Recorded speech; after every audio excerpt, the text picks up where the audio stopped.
नमस्कार साथियों, स्वागत है आपका अपने YouTube channel study with RS में। उम्मीद करती हूँ आप सब अच्छे होंगे। आज का जो हमारा वीडियो है वो इस बारे में है कि वाराणसी में पीएम मोदी के खिलाफ श्याम रंगीला नाम के जो कॉमेडियन हैं उन्होंने पर्चा दाखिल किया था, लेकिन उनका पर्चा जो है चुनाव आयोग ने किन आधारों पर खारिज किया है, उनसे जुड़े प्रश्नों के सवाल आज हम इस सेशन में देखने वाले हैं।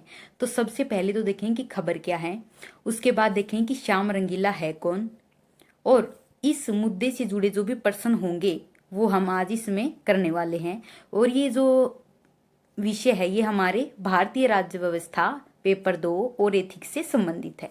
तो बिना किसी देरी के चलिए शुरू करते हैं। सबसे पहले तो जानते हैं कि श्याम रंगीला कौन है।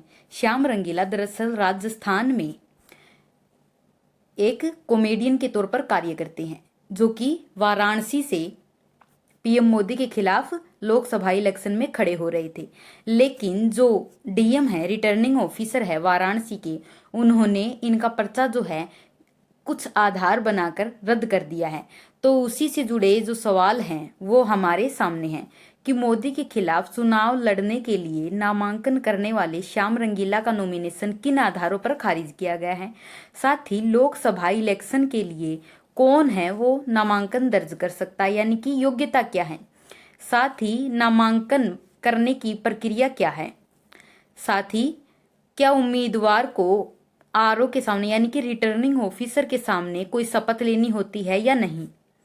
नेक्स्ट प्रश्न होगा हमारा कि क्या मध्य प्रदेश की नागरिकता रखने वाला व्यक्ति किसी दूसरे प्रदेश से लोकसभा इलेक्शन लड़ सकता है या नहीं। नेक्स्ट प्रश्न हमारा होगा कि क्या कोई व्यक्ति जो है वो जेल से इलेक्शन लड़ सकता है। नेक्स्ट होगा क्या सरकारी नौकरी कर रहे लोग भी चुनाव लड़ सकते हैं। लोकसभा चुनाव में एक उम्मीदवार अधिकतम कितनी सीटों से इलेक्शन लड़ सकता है। और क्या लोकसभा इलेक्शन के लिए न्यूनतम एजुकेशन होनी जरूरी है या नहीं। नेक्स्ट है लोकसभा इलेक्शन के लिए नामांकन करवाते समय जो प्रस्तावक होते हैं वो क्या होते हैं। साथ ही जमानत रकम क्या होती है और संसदीय चुनाव लड़ने के लिए जमानत रकम का पैसा कितना निर्धारित किया गया है।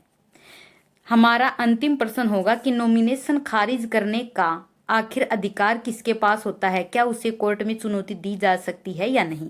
तो ये हमारे इस मुद्दे से जुड़े सभी प्रश्न हैं जो आज हम इसमें डिस्कस करने वाले हैं। तो बिना किसी देरी के चलिए देखते हैं।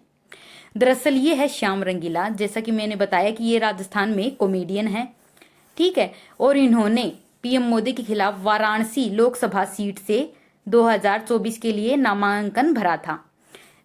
इनके शब्द हैं कि नामांकन का आखिरी दिन था और आखिरी दिन जब ये वहां पर ऑफिस में पहुंचते हैं, कलेक्ट्रेट ऑफिस में, तो वहां पर 3 बजे के बाद इनका नॉमिनेशन जो है वो लिया जाता है। और ये कह रहे हैं कि मेरा चुनाव जो है ये पहली बार है, यानी कि मैंने इससे पहले चुनाव का कोई भी अनुभव प्राप्त नहीं किया है और मुझे नॉमिनेशन की जो प्रोसेस होती है उसके बारे में पहले से कोई इतनी ज्यादा खास जानकारी थी नहीं और किसी ने मुझे बताया भी नहीं कि शपथ लेनी होती है या नहीं। लेकिन चुनाव अधिकारी जो हैं, जो रिटर्निंग ऑफिसर हैं, कलेक्टर, वो कह रहे हैं कि नामांकन के दौरान हमने इनको बताया था कि शपथ भी लेनी होती है, लेकिन इन्होंने इस पे ध्यान नहीं दिया। अब इस आधार पर उन्होंने इसका पर्चा क्या कर दिया, खारिज कर दिया।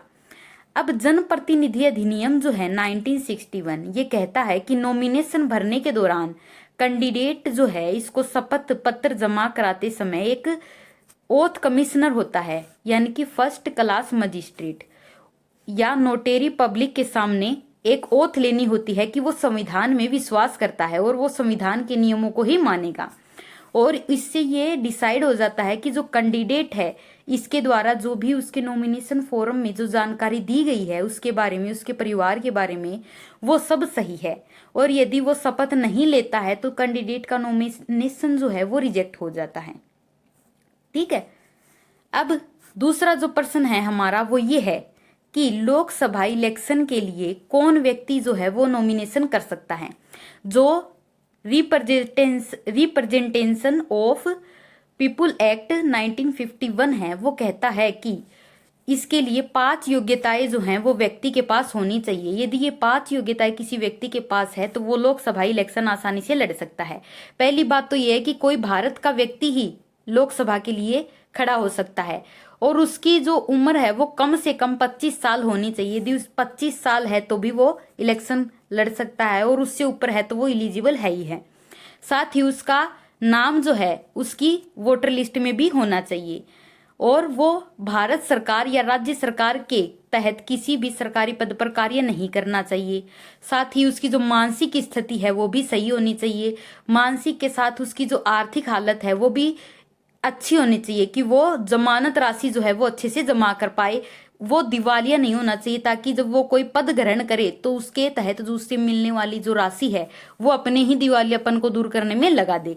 तो ये जो योग्यताएं हैं ये जो रिप्रेजेंटेशन एक्ट है, पीपुल रिप्रेजेंटेशन एक्ट है, वो डिसाइड करता है। ठीक है। अब जो हमारा नेक्स्ट पर्सन है वो ये है कि लोकसभा चुनाव के लिए जब नॉमिनेशन कराया जाता है तो उसकी क्या प्रक्रिया होती है। दरअसल चुनाव की जब अधिसूचना जारी होती है यानी कि जब चुनाव आयोग है वोटिंग की जो डेट है वो डिसाइड कर देते हैं, उसके बाद से ही नॉमिनेशन की जो प्रोसेस है वो होनी शुरू हो जाती है। और नॉमिनेशन की जो आखिरी डेट होती है उससे पहले ही उम्मीदवार को यानी कि जो भी व्यक्ति है इलेक्शन में खड़ा होना चाहता है उसको रिटर्निंग ऑफिसर या असिस्टेंट रिटर्निंग ऑफिसर जो होता है उसको नॉमिनेशन जमा करवाना होता है। और लोकसभा इलेक्शन लड़ने वाले उम्मीदवार को नॉमिनेशन करने के लिए 2 तरह के फॉर्म भरने होते हैं। पहला फॉर्म तो होता है उसका नॉमिनेशन का यानी कि 2A, ठीक है। और दूसरा फॉर्म होता है एफिडेविट फॉर्म जिसे कहते हैं 2-6, ठीक है। ये 2 तरह के फॉर्म जो है लोकसभा इलेक्शन के लिए किसी भी उम्मीदवार को भरने होते हैं। अब नॉमिनेशन फॉर्म यानी कि 2A जो है इसमें टोटल 8 पार्ट होते हैं यानी कि एक ही नॉमिनेशन फॉर्म में 8 सेक्शन बनाए जाते हैं। और इस फॉर्म के जो शुरुआत के 4 पार्ट होते हैं इसमें उम्मीदवार और उसकी जो पार्टी होती है उसके बारे में पूछा जाता है। और जबकि जो 5वां पार्ट होता है उसमें जो प्रस्तावक होते हैं जो ये डिसाइड करते हैं, ये प्रस्ताव लेके आते हैं कि हम इस व्यक्ति को हमारी तरफ से खड़ा कर रहे हैं, ठीक है। और छठा पार्ट जो है वो नामांकन फॉर्म स्वीकार करने वाले रिटर्निंग ऑफिसर के लिए होता है। और 7वां पार्ट जो है वो नॉमिनेशन एक्सेप्ट हुआ है या नहीं उस अधिकारी के लिए होता है। और अंतिम पार्ट जो है इस नॉमिनेशन फॉर्म में वो होता है स्क्रूटनी करने वाले अधिकारी का या रिटर्निंग ऑफिसर का। यानी कि ये जो आधे पार्ट हैं वो तो होते हैं नॉमिनेटर के, ठीक है। और जो बाकी के पार्ट है वो होते हैं अधिकारियों के लिए जो कि उनके फॉर्म को जांच करते हैं। अब जो दूसरा फॉर्म होता है एफिडेविट फॉर्म जो होता है इसमें उस व्यक्ति की क्रिमिनल हिस्ट्री क्या, उस पर कितने आपराधिक केस दर्ज है या नहीं, उसकी टोटल जो संपत्ति है वो कितनी है, वो क्या कार्य करता है और उसके परिवार में कितने लोग हैं, ये सभी जानकारी है ये सत्य भरनी होती है। यदि इसमें किसी भी प्रकार का कोई झोल होता है तो वहीं पर जो रिटर्निंग ऑफिसर है वो उसका फॉर्म जो है वो कैंसिल कर देते हैं। और फॉर्म 26 जो है इसमें यदि कोई कॉलम जो है वो हमें खाली छोड़ना है या उसके बारे में हमारे पास कोई जानकारी नहीं है तो उस कॉलम को ब्लैंक या पूरी तरह से खाली नहीं छोड़ा जाता, उसमें नोट एप्लीकेबल या नोट नोन यानी कि NIL भरना होता है, नील भरना होता है, उसको हम खाली नहीं छोड़ सकते हैं, ठीक है। अब रिटर्निंग ऑफिसर की ये जिम्मेदारी होती है कि वो नॉमिनेशन करने के टाइम उस व्यक्ति का जो फॉर्म 26 होता है उसको अच्छी तरह से जांच कर ले कि वो अच्छे से भरा है या नहीं, ठीक है। अगर फॉर्म में कुछ छूट रहा होता है तो जो रिटर्निंग ऑफिसर है उसको उसी वक्त बता देता है कि महोदय आपके फॉर्म में ये गड़बड़ी है, ये कमी है, आप इसको फिल कर लीजिए, ठीक है। और उसके बावजूद यदि फॉर्म पूरी तरह से सही नहीं होता है तो उसके बाद जो रिटर्निंग ऑफिसर है उसको रिजेक्ट करते हैं। और किसी उम्मीदवार ने नॉमिनेशन पेपर के साथ यदि शपथ पत्र जमा नहीं करवाया है तो ये आधी अधूरी जानकारी मानी जाती है। और वह नामांकन के आखिरी दिन दोपहर 3 बजे तक सभी डॉक्यूमेंट को सही जमा करने के बाद ही इसका फॉर्म जो है वो एक्सेप्ट किया जाता है। हमारा नेक्स्ट प्रश्न है कि आरओ के सामने, रिटर्निंग ऑफिसर के सामने जो व्यक्ति होता है उम्मीदवार, उसको क्या शपथ लेनी पड़ती है। दरअसल संविधान का अनुच्छेद 84 और 173 जो है ये कहता है कि एक उम्मीदवार जो है ये संविधान की शपथ लेगा और संविधान की 3री अनुसूची के तहत ये शपथ लेगा कि उसकी जो श्रद्धा है वो संविधान में सच्ची है, वो संविधान के मूल्य के अकॉर्डिंग ही कार्य करेगा और वह भारत की एकता और अखंडता, उसकी संप्रभुता को बचाए रखने का अंत तक प्रयास करेगा, यानी कि उसका समर्थन करेगा। और ये शपथ जो रिटर्निंग ऑफिसर यानी कि कलेक्टर जो होता है उसके सामने नामांकन भरते समय ही करनी होती है और ये स्क्रूटनी की जो तारीख होती है उससे पहले ही ली जानी जरूरी होती है। अगर उम्मीदवार आरओ के सामने शपथ नहीं लेता है तो उसका नामांकन रद्द किया जा सकता है।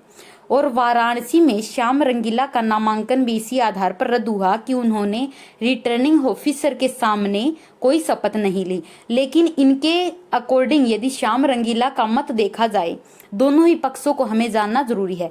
जो रिटर्निंग ऑफिसर है वो कह रहे हैं कि हमने इनको बताया है, लेकिन जो व्यक्ति इतनी दूर से राजस्थान से जाकर वाराणसी से लोकसभा इलेक्शन लड़ रहा है, क्या वो जानबूझकर इतनी मेहनत करके क्या ये कमी जानबूझकर छोड़ना चाहेगा। ये कहीं ना कहीं एक तरह से कह सकते हैं कि हम प्रशासनिक ही चूक इसको मान सकते हैं। यदि रिटर्निंग ऑफिसर उनको सही समझाते सही वक्त पर कि ये काम भी होता है, जिस तरह से हम परीक्षा हॉल में कभी जाते हैं तो हम ओएमआर सीट जब भरते हैं तो ओएमआर सीट में हमें जो प्रेक्षक होते हैं जो हमारी परीक्षा करवाते हैं वो हमें बताते हैं कि इनमें किस तरह से हमें रोल नंबर सही भरने हैं। अगर आपके जो रोल नंबर है वो गलत हो जाएंगे तो आपका नॉमिनेशन जो है एग्जाम के लिए वो कैंसिल हो जाएगा। तो हमें वो सावधानी पूर्वक पास आकर अच्छे से समझा के जाते हैं। तो क्या ये रिटर्निंग ऑफिसर की जिम्मेदारी नहीं बनती है कि वो एक जो न्यू कमर व्यक्ति है जो कि अभी अभी राजनीति में आ रहा है, जिसका पहले से कोई राजनीतिक एक्सपीरियंस नहीं है, क्या वो उसको अच्छे से एक बार बताने की जगह उसको 3 बार नहीं बता सकते हैं। क्योंकि अगर वो इस तरह नहीं करते तो एक तरह से कह सकते कि जो जनप्रतिनिधि होता है उसके मन में भी ये होता है कि हमें नॉलेज ना होने की वजह से क्या है, हमारी योग्यता को दरकिनार कर दिया गया है। ठीक है, अब हमारा जो नेक्स्ट प्रश्न है वो ये है कि क्या कोई दूसरे स्टेट का व्यक्ति किसी दूसरे स्टेट से लोकसभा इलेक्शन लड़ सकता है। तो आपको बता दें कि देश में 2 तरह के बड़े इलेक्शन होते हैं, विधानसभा और लोकसभा। ठीक है, अब जो विधानसभा के इलेक्शन होते हैं उसमें तो केवल उसी विधानसभा क्षेत्र का व्यक्ति जो है वो चुनाव लड़ सकता है। यानी कि अगर हम राजस्थान से हैं तो हम विधानसभा में, राजस्थान की विधानसभा में इलेक्शन लड़ने के लिए हमारा राजस्थान से ही होना जरूरी है। लेकिन लोकसभा क्या है, एक पूरी संघीय सिस्टम के लिए इलेक्शन होता है, पूरे देश के लिए होता है। तो यदि वो किसी भी विधानसभा क्षेत्र से है, किसी भी लोकसभा क्षेत्र से है, चाहे वो मध्य प्रदेश से हो या वो राजस्थान से हो, वो किसी भी लोकसभा सीट से इलेक्शन लड़ सकता है। ठीक है, और उसका नाम जो है वो लोकसभा सीट के लिए वोटर लिस्ट में दर्ज होना चाहिए।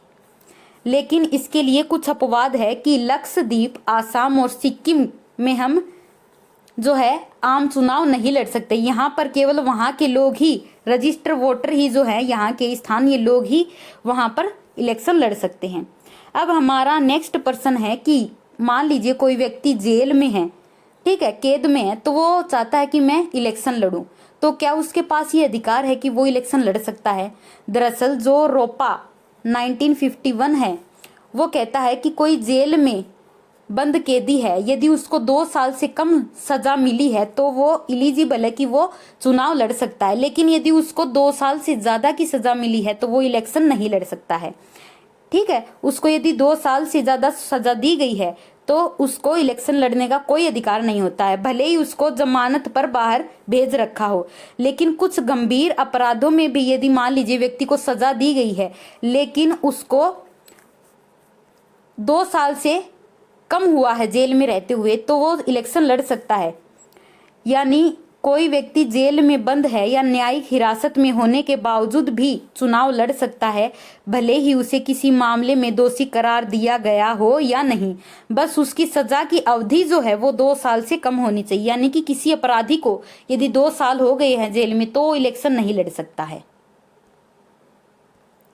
अगर बात करें कि क्या ये व्यवस्था जो है जेल से चुनाव लड़ने की, क्या ये पहले भी थी, तो आपको बता दें कि 2010 से पहले ऐसी व्यवस्था नहीं थी कि कोई व्यक्ति जो है वो जेल में रहते हुए भी इलेक्शन लड़ सकता है, क्योंकि 2010 में सुप्रीम कोर्ट ने एक व्यक्ति के लिए जो जेल है उससे चुनाव लड़ने पर रोक लगा दी थी। लेकिन बाद में जब यूपीए सरकार आई तो 2010 में जनप्रतिनिधि कानून जो है 1951 इसमें संशोधन किया और उसके बाद में जो जेल में जो व्यक्ति है उसके लिए चुनाव लड़ने का अधिकार दिया गया। यानी कि जेल में जो व्यक्ति है यदि उसको 2 साल से कम सजा हुई है तो वो इलेक्शन लड़ सकता है, लेकिन उसको वोट डालने का अधिकार जो है अभी भी नहीं मिला। यानी कि वो वोटिंग नहीं कर सकता है लेकिन इलेक्शन लड़ सकता है। और यदि किसी व्यक्ति को 2 साल से ज्यादा सजा हो जाती है तो वो अपने आगामी 6 साल तक के लिए इलेक्शन नहीं लड़ सकता। यानी कि मान लीजिए कोई व्यक्ति जो है, ए नाम का व्यक्ति है, वो 2 साल जो है जेल में रह के आया है। अब 2 साल तो उसने जेल के काट ही दिए। अब 2 साल के बाद में अलग से जो 6 साल हैं उस तक वो इलेक्शन लड़ने के लिए अयोग्य सिद्ध कर दिया गया है। यानी कि 6 साल की अवधि जो है वो सजा खत्म होने के बाद से गिनी जाती है, ना कि उसकी 2 साल को इंक्लूड करके। ठीक है, लेकिन 2010 में व्यक्ति को यह अधिकार दिया गया कि वो इलेक्शन लड़ सकता है। अब हमारा नेक्स्ट प्रश्न है कि क्या कोई सरकारी आदमी है जो कि सरकारी जॉब करता है और उसका मन हो रहा है कि भाई मैं राजनीति में आना चाहता हूं, तो वो क्या करे? क्या वो सरकारी नौकरी करते हुए भी क्या इलेक्शन लड़ सकता है? तो ऐसा नहीं है। वो एक ही चीज कर सकता है, या तो वो इलेक्शन राजनीति कर ले या वो नौकरी कर ले। यानी कि central civil services conduct rule 1964 जो है ये कहता है कि भैया जो भी व्यक्ति है वो या तो केंद्र सरकार के तहत नौकरी कर रहा है या राज्य सरकार के तहत, वो किसी भी तरह की कोई राजनीति प्रक्रिया में भाग नहीं लेगा। साथ ही इसके नियम में 5 में कहा गया है कि यदि कोई सिविल सर्वेंट है तो वो तो किसी राजनीति पार्टी या संगठन का हिस्सा कभी हो ही नहीं सकता। यदि वो ऐसा करता है तो उसे अपनी नौकरी से हाथ धोना पड़ेगा और ना ही वो राजनीति में कभी सक्रिय होगा और ना ही किसी तरह की कोई राजनीतिक जो पार्टियां होती हैं उसमें शामिल होगा। यानी कि प्रचार प्रसार में भी किसी प्रशासनिक अधिकारी का कोई रोल नहीं होता है। वो जो पॉलिटिकल पार्टियां हैं वो उनसे अलग होती हैं। साथ ही जो सरकारी कर्मचारी है वो किसी राजनीति व्यक्ति के लिए कोई प्रचार प्रसार का कार्य भी नहीं करेगा कि फला व्यक्ति जो है वो फला पार्टी को वोट देगा, भले ही उसकी जो आंतरिक इच्छा है वो किसी भी पार्टी के साथ हो। और ना ही वो रैली में शामिल हो सकता है और ना ही अपनी जो शक्तियों का उपयोग है वो किसी पॉलिटिकल पार्टी के प्रचार के लिए, उसके समर्थन के लिए कर सकता है। अब हमारा नेक्स्ट प्रश्न है कि कोई व्यक्ति, कोई उम्मीदवार जो है वो चाहता है कि भाई मैं एक से ज्यादा लोकसभा इलेक्शन में जो सीटें हैं उस पर चुनाव लड़ूं। ठीक है, तो क्या उसके पास ये राइट है कि वो एक से ज्यादा सीटों के लिए इलेक्शन लड़ सकता है? तो उसके पास ये अधिकार है और ये अधिकार जो है ये उसको जो आरपीए है, एक्ट 1951 जो है, ये इसका सेक्शन है 33 की धारा 7, ये कहती है कि एक कैंडिडेट जो है ये अधिकतम 2 निर्वाचन सीटों से चुनाव लड़ सकता है। यानी कि 2 ऑप्शन दिए गए हैं, लेकिन 2 ऑप्शन में यदि मान लीजिए आप दोनों सीटों से चुनाव जीत जाते हैं, ए एंड बी से, ठीक है, 2 सीटों से आपने इलेक्शन लड़ा है, तो यदि मान लीजिए दोनों पर आपकी जीत हो जाती है तो आप पसंद कर सकते हैं इसमें कि आप कौन सी सीट पर जो है सांसद रहना चाहेंगे। लोकसभा सीट के लिए बात हो रही है, न कि विधानसभा के लिए। ठीक है, तो आप कौन सी सीट से सांसद रहना चाहेंगे आपकी इच्छा पर डिपेंड करता है। यदि मान लीजिए कि आपको बी जगह जो है, बी सीट जो है लोकसभा इलेक्शन की वो पसंद है, तो आपकी जो ए सीट है वो कैंसिल कर दी जाएगी और आपकी जो सांसदी है वो केवल बी सीट पर ही बरकरार रहेगी और ए सीट पर वापस से मध्यावधि के चुनाव करवाने पड़ेंगे, यानी कि जो उपचुनाव है वो करवाने पड़ेंगे। ठीक है, अब इस अधिनियम की धारा 70 में यह प्रावधान किया गया है कि कैंडिडेट एक समय में केवल एक ही सीट से सांसद रह सकता है, भले ही वह एक से अधिक सीटों पर चुना गया, यानी कि अगर दोनों सीटों से जीत जाता है। अगर कैंडिडेट दोनों सीटों से जीत जाता है तो 14 दिन का समय होता है कि वो अपनी पसंद की जो सीट है वो पसंद कर ले, उसको चूज कर ले, और बाद में एक सीट जो है वो उसको छोड़नी पड़ती है। जिस तरह यदि बात करें, जो राहुल गांधी हैं वो 2 लोकसभा सीटों से इलेक्शन लड़ रहे हैं इस बार। एक तो है केरल की वायनाड सीट और दूसरी है यूपी की रायबरेली सीट। ठीक है, यदि मान लीजिए वो दोनों सीटों से जीत जाते हैं और उनका मन होता है कि मैं वायनाड में सांसद रहना चाहता हूं, तो उनको रायबरेली से अपनी सांसदी खोनी पड़ेगी। केवल एक ही सीट से व्यक्ति सांसद रह सकता है, दोनों हाथों में लड्डू नहीं हो सकते हैं। और यदि राहुल गांधी दोनों जीत जाते हैं तो उन्हें ये डिसाइड करना होगा कि वो किस सीट से सांसद रहना चाहते हैं, और उसके बाद जो सीट बच जाएगी उसको फिर से चुनाव करवाया जाएगा, यानी कि उस सीट के लिए नया सांसद चुना जाएगा। अब हमारा नेक्स्ट प्रश्न है कि ये जो लोकसभा इलेक्शन होते हैं इसमें क्या कोई अनपढ़ व्यक्ति भी जो है वो चुनाव लड़ सकता है? क्या इसके लिए कोई मिनिमम एजुकेशनल क्वालिफिकेशन चाहिए है या नहीं? तो आपको बता दें कि अनपढ़ व्यक्ति भी है वो भी इलेक्शन लड़ सकता है, क्योंकि भारत में आम चुनाव लड़ने के लिए कोई भी न्यूनतम शैक्षणिक योग्यता डिसाइड नहीं की गई है। ठीक है, शैक्षणिक योग्यता के आधार पर मान लीजिए कोई अनपढ़ व्यक्ति है, वो कह रहा है कि मैं 25 साल से ऊपर हूं, मेरे पास ये एक योग्यता हो गई, मैं भारत का नागरिक हूं, साथ ही मेरा वोटर लिस्ट में भी नाम है, ठीक है, और मेरी अच्छी खासी आर्थिक स्थिति है, मैं दिवालिया नहीं हूं, मैं मानसिक रूप से सही हूं। तो भैया योग्यता तो यही डिसाइड करती है कि इनमें से यदि कोई भी एक नहीं है तो उस आधार पे नॉमिनेशन कैंसिल हो सकता है, और वहां पर कहीं पर भी जो एजुकेशन का आधार है वो योग्यता के रूप में डिसाइड नहीं किया गया है। तो यदि कोई अनपढ़ व्यक्ति चाहता है कि वो इलेक्शन लड़े लोकसभा का तो वो लड़ सकता है। अब हमारा नेक्स्ट प्रश्न है कि जो लोकसभा के लिए नॉमिनेशन भरा जाता है करवाते समय उसमें प्रस्तावक होते हैं, वो क्या होते हैं भाई? देखिए, प्रस्तावक जो होते हैं वो उसी लोकसभा क्षेत्र से होने चाहिए, यानी कि वाराणसी से हमें कुछ लोगों से इतनी साठगांठ होनी चाहिए कि वो हमारे साथ जाकर हमारे नॉमिनेशन फोरम में एक तरह से गवाह का कार्य कर सके कि ये व्यक्ति सही है, और उस पर उनके दस्तखत भी होते हैं। ठीक है, गवाह के रूप में हम इनको मान सकते हैं। जो आरपीए एक्ट है इसका सेक्शन 5 कहता है कि 33 के मुताबिक कोई व्यक्ति लोकसभा इलेक्शन के लिए किसी पार्टी के उम्मीदवार को उसी लोकसभा क्षेत्र का एक प्रस्तावक जरूरी होता है। यानी कि जो पीएम मोदी है वो है तो गुजरात से, लेकिन वो कहां से लड़ रहे हैं? वाराणसी से। तो अब वाराणसी से कोई उनका एक ऐसा व्यक्ति होना चाहिए जो उनको अच्छे से जानता हो और उनमें उसका विश्वास हो। ठीक है, अब यदि मान लीजिए पीएम मोदी जो है वो तो क्या है, एक तरह से पॉलिटिकल पार्टी से संबंधित है, बीजेपी से संबंधित है, तो इनको तो केवल एक ही प्रपोजर की आवश्यकता होगी। लेकिन जो श्याम रंगीला है उनका किसी पॉलिटिकल पार्टी से लिंक ना होकर वो निर्दलीय खड़े हो रहे थे, तो उनको कम से कम 10 प्रस्तावकों की जरूरत पड़ी थी। और ये ध्यान रखने की बात है कि ये जो 10 प्रस्तावक लेके गए थे ये अपने राजस्थान से नहीं लेके गए थे, ये वाराणसी निर्वाचन क्षेत्र से ही इन्होंने प्राप्त किए थे, और जहां से इलेक्शन लड़ रहे थे ये प्रस्तावक भी वहीं के थे। अब नॉमिनेशन फोरम पर इन जो प्रस्तावक हैं इनके सिग्नेचर किए जाते हैं, और हस्ताक्षर जब मैच नहीं होते हैं तो हस्ताक्षर वाले कॉलम खाली होने पर भी क्या हो जाता है, नॉमिनेशन रद्द हो जाता है। अब हमारा जो नेक्स्ट प्रश्न है वो ये है कि सिक्योरिटी मनी यानी कि जमानत राशि किसे कहते हैं? आपने भी सुना होगा कि जमानत राशि जो है वो छोटे से छोटे इलेक्शन में भी ली जाती है। ठीक है, और संसदीय चुनाव लड़ने के लिए कितना पैसा होना जरूरी है?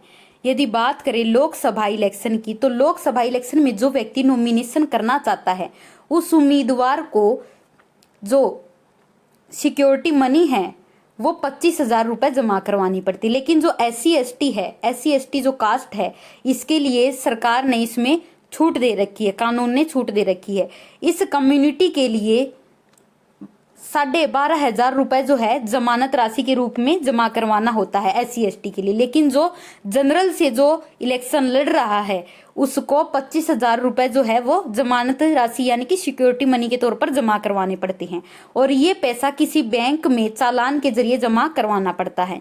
अब चुनाव आयोग जो है ये इलेक्शन में होने वाला जो खर्चा है उसके लिए भी इसने लिमिट तय कर रखी है। इसने बता रखा कि कोई भी व्यक्ति जो है, कोई उम्मीदवार जो खड़ा हो रहा है, वो अधिकतम खर्चा 25 लाख रुपए से 95 लाख रुपए तक कर सकता है। यानी कि इससे ज्यादा यदि होता है तो उसकी जांच की जाएगी। और छोटे राज्यों या यूटी के लिए तो केवल ये खर्च 25 लाख रुपए है, 75 लाख रुपए है। और उम्मीदवार अपनी क्षमता के मुताबिक चुनाव में पैसा खर्च करते हैं, यानी कि जितनी उनकी क्षमता होती है उतना वो पैसा खर्च करते हैं। लेकिन तय सीमा से ज्यादा खर्च करने वाले उम्मीदवार के खिलाफ यदि कोई सबूत मिल जाता है तो चुनाव आयोग जो है उसके खिलाफ कार्रवाई करता है। अब हमारा अंतिम प्रश्न है कि नॉमिनेशन खारिज करने के बाद व्यक्ति के पास ऐसा क्या ऑप्शन बचता है कि वो उसकी कहीं पर शिकायत कर सके। यदि मान लीजिए श्याम रंगीला का जो इलेक्शन का जो नॉमिनेशन है वो रद्द हो गया, तो क्या ये सुप्रीम कोर्ट या हाई कोर्ट में जा सकते हैं? तो इसके पास एक सिक्योरिटी दी गई है। जो आरपी एक्ट है 1951, इसका सेक्शन 36 कहता है कि जो रिटर्निंग ऑफिसर है यानी जिला कलेक्टर है, इसके सामने यदि व्यक्ति का जो नॉमिनेशन फॉर्म है वो रिजेक्ट कर दिया जाता है तो उसके बाद चुनाव के दौरान निर्वाचन अधिकारी जो है नामांकन पत्रों की जांच करने का प्रावधान किया गया। यानी कि चुनाव का जो निर्वाचन अधिकारी होता है वो उसकी जांच करता है। और इसमें कहा गया है कि रिटर्निंग ऑफिसर नामांकन पत्र को गंभीर त्रुटि होने पर ही खारिज कर सकता है, यानी कि कोई बड़ी मिस्टेक होती है तभी उसको खारिज कर सकता है।